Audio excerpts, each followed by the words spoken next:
muchísima gente ha llamado conmovida por estos dos testimonios. Les decía, les conté hoy en el programa de radio que el tema central iba a ser la salud. Y más allá de estos dos casos puntuales que profesionalmente conoce el doctor Fernando Alonso, vamos a hablar de otros temas. Gracias por venir. No, al contrario, buenas noches. Un poco apurado porque recién terminó el consultorio, pero bueno. Sí, yo debo decir que el otro día tuve una reunión con el doctor Alonso. No es habitual que, digamos, para nosotros a veces es común salir a trabajar a esta hora con Uribe, siempre tenemos algún hecho, sobre todo los fines de semana, Sí, seguro. que aprovechamos a salir.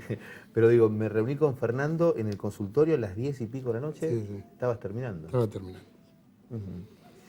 ¿Cuánto hace que sos pediatra? Yo vine a San Antonio en el año 74. Hice la especialidad en el Hospital Algerich en Buenos Aires, que hice un internado rotatorio en el cual rotábamos por clínica médica, rotábamos por tocoginecología, cirugía y pediatría. Y después hice concurrencia de pediatría. En la época mía, soy un poco viejo, pero no tanto, pero no había en ese momento residencias médicas. Tampoco el sistema es como ahora, que tienen que hacer internado y después recién la residencia, sino que, bueno, era un poco, habría que rebuscársela como uno podía. Así que, bueno, me capacité, digamos, en las especialidades básicas y hice un año más de pediatría y ya después me vine para acá, para San Antonio. Año 74 con el plan de salud del gobernador Franco. Ya vamos a hablar de eso, del plan de salud. Fernando, contame, tuviste digamos, los dos casos que acabamos de presentar, son casos que conocés. Sí. ¿Cuál es la intervención que te viste y cuál es la mirada que tenés de cada uno de los casos? Bueno, vamos a tratar de ser lo más imparcial posible, ¿no es cierto? Porque esta es nuestra función, ¿no es cierto? Ismael lo recibí yo, es un chiquito que la primera consulta, lo traje anotado, José María, porque tengo miedo de olvidarme, es decir, yo en realidad tengo todo informatizado, no sé si creo que vos lo has visto, lo tengo todas las historias clínicas informatizadas, así que... Bueno, es un chiquito que yo recibí por primera vez el 17 de enero de este año para un control de niño sano. En ese momento, bueno, nosotros investigamos cómo son los antecedentes, había nacido por parto, con un buen APGAR. El APGAR es un puntaje que le damos los pediatras a todo chiquito que nace. 10 es un puntaje excelente, 9, 10 es un puntaje excelente. No lo conozco porque no me trajo la historia clínica de recién nacido, pero pesó al nacer 3,4 kilos y al verlo el chico me pareció que era un chico sano. Todo lo que tenía en esa primera consulta fue una obstrucción del conducto lagrimal, que es bastante frecuente, le di unas gotitas y nada más. Y tomaba pecho, con lo cual los pediatras que recibimos chicos que toman pecho, tenemos ya casi el 90% de la batalla ganada al inicio del invierno. Luego lo volví a ver otra vez, lo pesé por supuesto, todos los controles, lo volví a ver otra vez el 14 de febrero, o sea, casi un mes después, chico sano, con muy buen aumento de peso, 1,2 kilos había aumentado, totalmente asintomático. El día 19 la mamá me consulta, va al consultorio y, bueno, pensé que era para control, pero bueno, ahí me entero de lo que había pasado. Concretamente la mamá me cuenta que le había hecho las vacunas obligatorias, la pentavalente y la Sabin, y que al llegar a la casa el chico había hecho una convulsión. Con lo cual concurre al hospital y bueno, lógicamente cuando lo reciben la guardia pensaron que podía haberse una convulsión febril. No está mal pensar eso porque la pentavalente suele dar fiebre y puede convulsionar. Pero la mamá le dice que no tenía fiebre. Bueno, vuelve a su hogar y ahí, bueno, yo después ya me asusté un poco porque hizo, relatado por la mamá, 10 episodios convulsivos, con lo cual vuelve al hospital y ahí en ese momento se realiza la derivación al Hospital Sati de Bahía Blanca. Yo no quiero ponerte una situación incómoda. Sí. Cuando un nene de 2 meses después de una vacuna tiene una convulsión, ¿es recomendable mandarlo a su casa o dejarlo en observación? Es criterio, José María. Criterio. Es criterio. Es decir, eso, un médico, es decir, la mitad de la biblioteca te puede decir, déjalo, la otra mitad, no, no hace falta, a lo mejor complica más. ¿Es normal que pueda levantar temperatura? Sí, sí, Es normal. sí, sí, sí, sí. Pero aparentemente la mamá me había dicho que no tenía temperatura, lo cual también uno puede pensar, bueno, a lo mejor no se dio cuenta, en fin, pero ya 10 convulsiones ya es otra cosa, ¿no es cierto?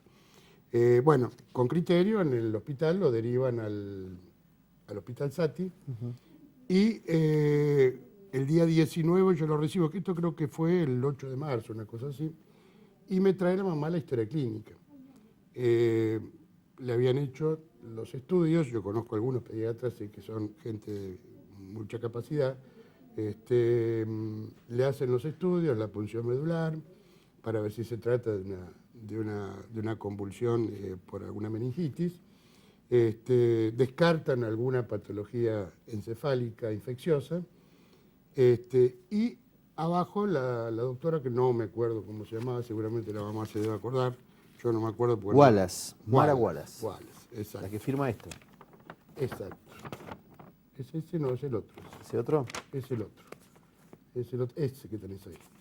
Ese es el Este lo firma 18 de marzo. Guacchini. 8 de mayo.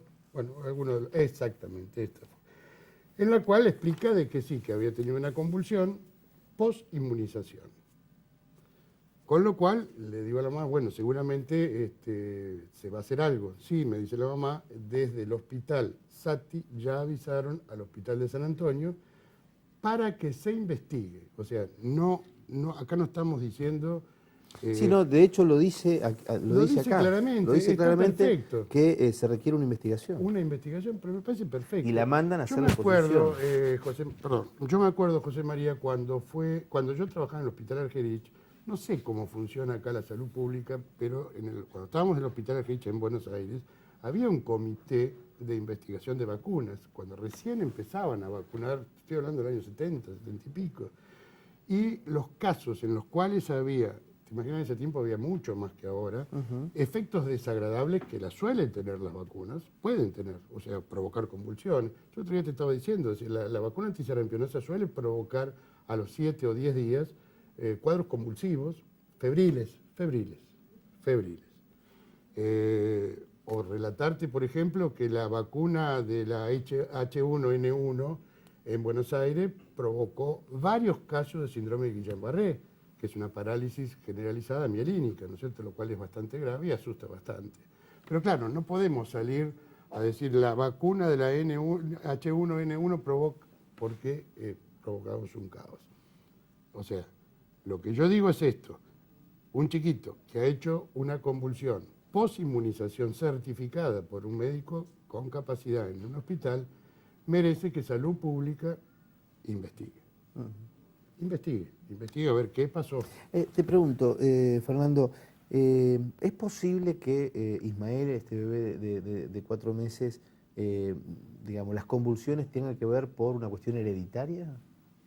Yo averigué, no me resultó familiar, o sea, no me resultó que podía ser familiar. No, ninguno de los papás no tiene ningún inconveniente. Una hermana dijo que había sido epilepsia a los 8 años. No me parece, puede ser, está dentro del cálculo de posibilidades, ¿no es cierto? Puede ser. ¿Cuáles son los riesgos de un bebé que tiene este tipo de convulsiones? Y la muerte. Un paro respiratorio y que se muere. Este es lo peor. Y después, bueno, habrá que ver si hay algún tipo de secuelas, por supuesto, ¿no? ¿Pueden quedar secuelas? Sí, puede. No podemos negarlo, pueden quedar secuelas. ¿Cómo puede que no? Pero pueden quedar secuelas, por supuesto. Ahora, vos fíjate que paralelamente a esto, el día 8 de abril me vuelven a ver con un cuadro de una bronquiolitis, que es una enfermedad estacional, que produce un espasmo de los bronquios más chiquitos que llegan al pulmón. Con lo cual podíamos pensar de que podía complicarse, pero no en absoluto. No sé si le di nebulizaciones y anduvo perfectamente bien. Sí, ahora estaba bárbaro. Lo que le preocupa a la mamá es que se queda como hipnotizada, ausente, ¿no? Sí. Cuando hace el segundo episodio, la mamá me llama por teléfono, yo estaba en casa, el chiquito no sé si estaba internado, creo que estaba internado, entonces me dice que había hecho un segundo episodio. Le aconsejo que le avisen de, bueno, por supuesto los médicos ya saben lo que tienen que hacer, no tengo que decir yo lo que tienen que hacer. Una segunda derivación para una nueva interconsulta. Creo que lo vuelven a llevar, creo que el 14 lo vuelven a llevar al SATI, y ahí lo medican con una pastillita que los pediatras usamos mucho, que es el fenobarbital, que es un anticonvulsivante. Recién el papá me estaba diciendo que le daba sueño, sí da sueño un poquito, pero bueno, nos aseguramos que no vuelva a convulsionar hasta tanto el doctor Donari, el cual me une una profunda amistad de hace 40 años, el cual yo voy a hablar por teléfono personalmente con él, a ver qué le parece en esta nueva consulta, porque en la anterior no encontró nada, y bueno, pero me gustaría yo hablarlo personalmente con el doctor Donari. ¿Y de Lucía? ¿Qué me puedes decir? Lucía es un Es un aparato. es un terremoto. Ahí se fue. No, se fue, parece. Es una cosa, eso es algo.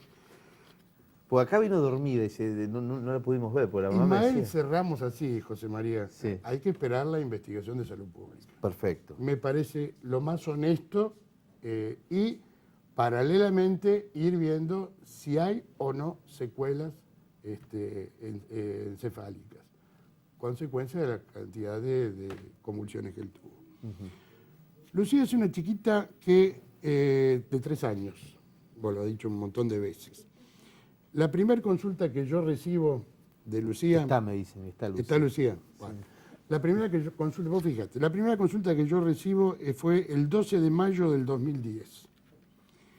Lucía tenía una cardiopatía congénita, una comunicación interauricular, una comunicación interventricular, o sea, las dos aurículas comunicaban, los dos ventrículos comunicaban. Una insuficiencia de una válvula que está dentro del corazón y una hipertensión pulmonar, por un lado. O sea, condicionado todo un cuadro cardiológico bastante interesante y bastante serio, ¿no es cierto? Inclusive con posibilidad de que no tenga sobrevida. Esto ya lo charlamos con la mamá, por eso que lo digo así tan... Le hacen una resonancia magnética nuclear y encuentran una hemiatrofia cerebral izquierda, o sea, tiene el lado izquierdo del cerebro atrofiado. Y aparte tiene un coloboma que todavía sí lo tiene, que es una hendidura en la altura del iris. Ese es el único que le quedó. Te lo cuento cortito, cómo termina esta historia. El 23 de diciembre, la comunicación interventricular y interauricular se cerraron, solas. Se sanó. Se sanó. El 13 de marzo, lo ve en el medio lo ve el neurólogo. El 13 de marzo era el alta por neurología infantil, sin patología. O sea, no tiene ni hemiatrofia cerebral, ni las lesiones que podían suponer que podía haber retraso madurativo. En el medio hay una mamá luchadora, que si está por ahí, lo digo públicamente, luchadora, que concurrió casi todas las consultas que yo le había solicitado para ir viendo la maduración del chico. Pero Lucía cada vez estaba mejor. Lucía se paraba, se sentaba, se paraba, caminaba, hablaba o esbozaba. O sea que no coincidía para nada con todo lo que Lucía tenía. En una de las tantas derivaciones la mamá va al neurólogo infantil en Neuquén, donde realmente un hombre muy capacitado, porque muy capacitados son esos médicos viejos que te miran y te dicen, vos tenés... Bueno, la vio caminar, la vio andar, le dijo, señora, a ver, párela, déjela caminar. Señora, Lucía no tiene nada, lo que tiene su hija es sorda. Creo que la mamá, no sé si está por ahí, pero se quedó impactada. ¿Cómo sorda? Nadie me dijo eso que era sorda. Bueno, es real. Lucía lo que tiene es una lesión, una agenesia vestibular, se le falta algo del tímpano, del oído interno, y que lo que se necesita para que Lucía... Vos fíjate, de todo lo anterior no necesitamos nada. Lucía lo va a manejar sola. Bueno, va a madurar mí me llamó la atención lo que me decía Cisela, me dijo, cuando salí allá me dijeron que iba a tener una planta. Claro, exactamente. Terrible. Exacto, sí, sí. Era Terrible. una plantita, y manejamos la plantita y ahí está la plantita. Sí, un terremoto. Bueno, ¿qué se necesita? Bueno, tiene una agenesia vestibular, entonces en ese caso lo que hay que hacer es no lo digo yo, lo dicen los otorrinos en Neuquén, un implante coclear. Para lo cual yo creo que una vida, y como la de Lucía, ¿cuánto sale? $50.000. $50.000. No sé, me parece que es insignificante. La mamá me dijo que había tenido respuestas contrarias a través del IPROS, no sé, eso no lo manejo, pero vamos a seguir, le dije. Pero escúchame, si llegamos hasta acá, Por supuesto. textuales palabras, si llegamos hasta acá, Por con una supuesto. Lucía que era una plantita y sin embargo es un árbol, ¿cómo no vamos a luchar por esto? Pero por supuesto que lo vamos a hacer. Me voy a la pausa, después de la pausa sigo con Fernando Alonso y vamos a hablar de otros temas vinculados, por supuesto, a la salud.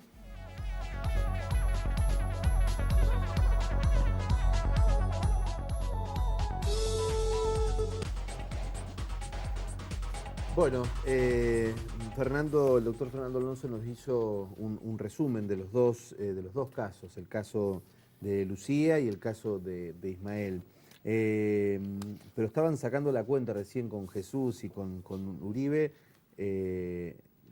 Una persona de 40 años, aquí en San Antonio Este, vos fuiste su pediatra. Sí, o más. ¿O más? Uh-huh. Lo que pasa es que también vino mi hermano acá, que era más viejo que yo. Yo soy más joven todavía. Ajá. Está bien. Che, Fernando, ¿y cómo ves la salud después de tantos años? ¿Estuviste adentro, estuviste afuera? Estuve en salud, estuve en salud también. Estuve en salud, estuve en el hospital. Cuando llegué, estuve en el viejo hospital, lo que ahora es el edificio A, creo que se llama. Ahí trabajábamos con el doctor Serra, el doctor Carazale. Galucci creo que no llegó a trabajar ahí. Bueno, ahí hicimos nuestras primeras armas. Había una pediatra, una o dos pediatras, y bueno, después se fueron, quedé yo. Y después, bueno, me dediqué un poco a la actividad, bueno, trabajaba en el Policlínico Ferroviario, que era pediatra del Policlínico Ferroviario. Hice siempre medicina privada. Después, cuando cerró el Policlínico Ferroviario en el año 94, estuve en salud pública, pero muy poquito tiempo. ¿Y sentís que ha evolucionado la salud, que estamos, digamos, estamos yendo a un buen rumbo? No, para nada. ¿Para nada? Para nada. No, yo creo ¿No ves que política de salud? No veo política de salud. Lamentablemente. Hablaste de que llegaste con el proyecto de salud de Franco, sí, digamos. Sí, Era el proyecto en el país. Era el proyecto. Era hecho por un pediatra que no me sale ahora el apellido, y Marrasquino. El otro día lo escuché nombrar otra vez, que había sido el primer jefe de residente del Hospital de Niños, no el Garrahan, sino del Hospital de Niños de Buenos Aires. Y Marrasquino, que era un estadista de salud, en el año 74. Y bueno, era un proyecto excelente, fue un proyecto excelente. Lamentablemente duró hasta que, bueno, terminó con la caída del gobierno de Franco, con la intervención militar. Y lamento hasta ahora, porque hasta ahora no, y digo hasta ahora no, digo hasta que yo estuve en Viedma, porque me puse contento cuando estaba en Viedma, porque apareció un colega que me quiso hablar conmigo, no voy a decir el nombre porque no me parece ético, colega Neuquén, que había sido citado, para que haga un plan de salud. Te estoy hablando más o menos en septiembre, agosto, septiembre del año pasado, lo cual me puse contento. Era una persona conocida, yo ya la conocía. Le digo, ¿y qué vas a hacer? Dice, mirá, voy a hacer una cosa muy simple. Dice, voy a buscar primero lo que hizo el gordo Vilosio. Vilosio fue un médico que fue jefe de zona, que es un trabajo muy interesante. Dice, te voy a llamar. Dice, bueno, yo estaba en desarrollo, igual, llámame, porque a mí me interesa muchísimo. Pero no sé qué pasó, no sé qué pasó con este colega, no sé qué pasó con el plan, y bueno, seguimos esperando. Yo creo que, José María, todas estas discusiones y todo esto que peleamos con uno, con otro, que decimos que miente, que no miente, todo surge de que no hay un ordenamiento de arriba hacia abajo. Yo lo que veo que son todos esfuerzos separados. La actividad privada, el Hospital de San Antonio, el Hospital Sati, el Ministerio. Nadie sabe a ciencia cierta cómo está la cooperadora del hospital, que hace un trabajo excelente, sola. el senador que dona una ambulancia, me parece bárbaro, espectacular. Sí, pero el problema es, yo también estoy de acuerdo, el problema es si todo eso no estuviera, ¿qué pasaría? Claro, lo que pasa es que, ¿qué pasaría? Hace Por eso mucho hablo tiempo... si tenemos una política. No, Y no hay política, claro, José María. hay un programa, no está el programa, No. hay política, no hay política. Una vez me encontré con Adriana Gutiérrez cuando era ministra y me dijo que iba a hacer en San Antonio un servicio de terapia intensiva neonatal que va a ser el orgullo de la Patagonia. Digo, me parece bárbaro, espectacular. Le digo, ¿tenés los médicos? Bueno, vos siempre sos el mismo, dice. Pero bueno, pero hay que hacerlo primero y después traerlo. Digo, ¿no será que es al revés el asunto? ¿No habrá que tener primero el capital humano? Y aparte, la infraestructura, que es fácil, porque la infraestructura es plata. Pero no hay que hacer un proyecto general ordenado, porque tener un servicio de terapia intensiva sin tener médicos neonatólogos y sin tampoco tener el servicio montado y sin tener el servicio de pediatría montado, bueno, definitivamente el servicio no se hizo, los pediatras que iban a venir no vinieron, es más, los pediatras que estaban, que eran 2 pediatras recontra capacitados, eran del Hospital del Niño de La Plata, se cansaron. ¿Por qué? Porque no había estructura de trabajo y no había un plan directriz, un plan de salud. Eso te iba a preguntar, si vos entendés que tiene que ver con lo salarial, la falta de profesionales, o tiene que ver con que un profesional llega y no tiene un plan. No, las dos cosas. El plan va, es decir, nosotros cuando vinimos acá a San Antonio, ¿sabes cuánto ganaba un médico full time? 1 millón de pesos. Y ganaba el director del hospital 1 millón, estoy hablando de pesos moneda nacional, saca el cálculo, no sé cuánto será ahora, después tenés que sacarlo, tenés que agregarle ceros, pero ganaba 1 millón de pesos. O sea, que Franco, ¿qué hizo? Franco dijo, bueno, Macanudo, yo de salud no sé nada, pero llamo a 2 tipos que me digan a ver qué tengo que hacer. Y bueno, hay que hacer esto, esto y esto. ¿Y qué más? Y hay que poner guita. ¿Para qué? Para infraestructura y para qué? Y para pagar los médicos. Cuando yo rendí, ¿sabes quién rindió conmigo? Arriaga. Vino Julio Arriaga, vino conmigo. Y con eso vino todo el Valle, la mayoría de los médicos del Valle vinieron junto conmigo. O sea, vino capital humano. Yo me presenté con 3 hojitas, por mis hijos, te lo juro, con Carazales. 3 hojitas de antecedentes, la mayoría recibido en el año 71. Al 74 son 3 años, nada. Se presentaban, Bueno, ¿vos sabés que me llama la atención? jefes de sala y profesores adjuntos. ¿Por qué? Por la plata y porque había un esquema de trabajo y había un plan de salud. Me llama la atención, te decía que en algunos casos se dio, incluso en San Antonio Este, que nombraban, por ejemplo, por dar un ejemplo, no voy a profundizar, aunque los tenemos identificados a los temas, a los casos puntualmente en San Antonio. Pero digo, nombraban al pediatra y la necesidad del pediatra, entonces el pediatra le decía, pero guarda que mi señora es odontóloga. Entonces decía, tenemos 1 millón de odontólogos, no tenemos equipamiento, pero igual que hay que nombrarla, digo. Y muchas veces pasa eso. Sí, sí. Y tenés profesionales que no tienen dónde trabajar. Sí, es insólito. Sí. Es insólito. Sí, es insólito. Bueno, pero es justamente por eso, porque se empieza por los pies, no por la cabeza. Entonces, si nosotros organizamos en un buen plan de salud, que no sé si a lo mejor están trabajando ahora, no sé, en armar el plan, a lo mejor yo estoy hablando de más, y bueno, como debiéndome, entonces me vine para acá. Ahora te iba a preguntar. Estás como Uribe vos. Sí, estoy igual que Lucho. Sí, que lo mandaron para acá. Sí. Te quiero preguntar lo último vinculado al tema de salud. ¿No ves un programa, no ves una política, no ves bien la situación? Esfuerzos individuales veo, y creo que por eso no nos peleemos entre nosotros. O sea, evidentemente lo que hay que hacer es juntarse entre todos y decir, señores, basta. Bueno, pero la pregunta Basta. es, ¿cuánto tiene que ver el privado y el dinero de la salud? Mucho. Sí, por supuesto. ¿Vos crees que Sí, está ahí pero- el tema? No creo, a ver, no, yo en ese me hago tiempo no. Pero yo me hago esta No, pregunta, no. En el proyecto Franco, que lo conozco porque Remo me ha hablado mucho, Sí. me ha hecho leer algunas cosas, el proyecto de Franco de salud, no había una competencia con el privado, porque el Estado tenía las herramientas y el Lógico. privado era débil. Lógico. Hoy por hoy, todo este tema de derivaciones que se dan, derivaciones, después vamos a ver el informe, es porque el Estado no tiene las herramientas y la tiene el privado. Claro, pero La pasaron... pregunta ¿es con alguna intención de que no la tenga el Estado y sí la tenga el privado? Pero escúchame, del año 74... Porque la a Federación Médica, hasta que conozco, no de ahora, hace No, muchos no, ya años, sé, ha sí, sido no, a mí no. subsidiada y Sí, subsidiada, es sí. insólito. Digo, vos subsidiás al privado y no al Estado. Pero del 74 a la fecha, ¿cuántos años han pasado en el cual el Estado no se capitalizó, no solo desde el punto de vista médico, sino de infraestructura?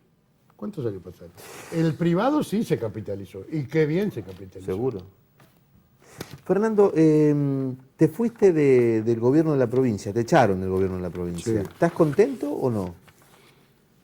Y mi pasión es la medicina, pero de todas formas me hubiese gustado terminar lo que empezamos, que era muy interesante. Con Que un fue tipo- profundizar Sí. y erradicar el tema de comer en familia.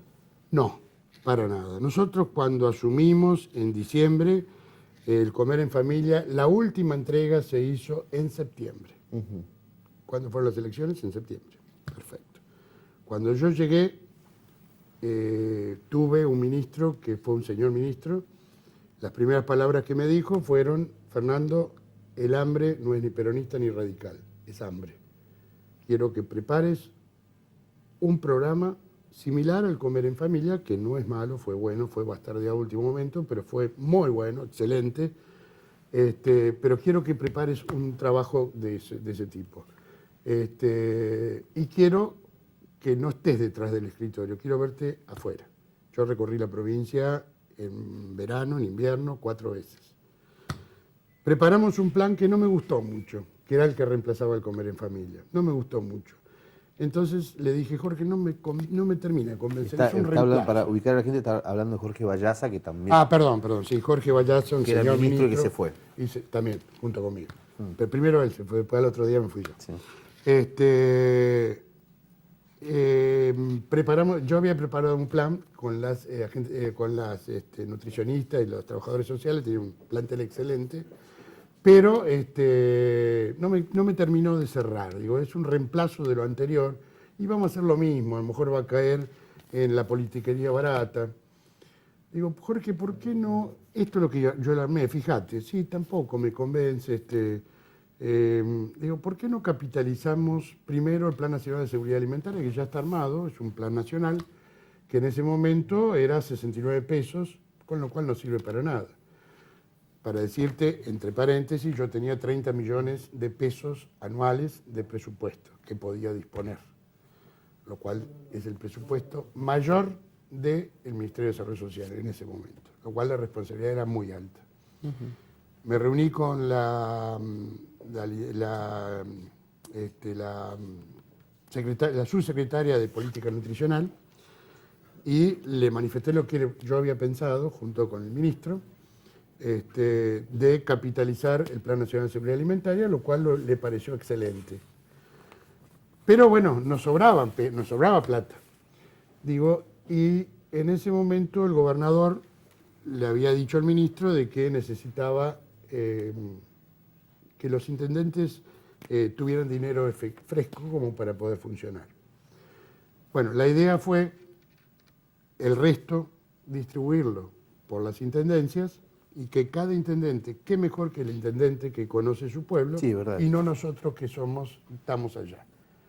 Bueno, con lo cual hicimos 2 Sí, lo que pasa es que encuentros. tiene que haber también un seguimiento de todo eso. Claro, ahí viene todo lo demás. Hicimos 2 encuentros, uno en las grutas, en la cual yo expliqué y explicamos todos cuál era la política nuestra, y el otro se hizo en Cervantes. En Cervantes, en definitiva, se firmó el convenio. Tratábamos de explicar de que a los intendentes de que nuestra intención desde el ministerio era basta de las bolsitas de comida, que había otra forma de hacer política, que era justamente a través de un programa, exactamente. Vos fíjate cómo solito vamos llevándonos hacia el programa, que es lo que realmente falta en salud. Solos, o sea. Y el ministerio funcionó muy bien. ¿Y hoy cómo funciona? No lo conozco, ni quiero averiguar tampoco. Me daría mucha lástima que se haya bastardeado esto. No es esta la oportunidad en que vamos a hablar de política, pero un día te voy a llamar para hablar de política, para hablar de esto también. Yo no tengo nada que ocultar, José María. Yo he traspasado un montón de límites en la cual los únicos que saben bien la realidad de todo esto son mi familia. Y después el resto. Pongo la cara y creo que lo que hice lo hice con la mayor honestidad voy a armar una mesa de políticos, de dirigentes políticos. Te tengo que hacer una última pregunta. Sí, 40 años más de pediatría. ¿Cuál es la síntesis que haces del tema del plomo? ¿Tiene un impacto? ¿Lo viviste, lo vivís con el tema de los chicos o no? Sí, pero lo vivo, es decir, es un hecho que sería absurdo y necio e hipócrita negar de que el plomo produce disminución de la capacidad intelectual de los chicos y retraso madurativo.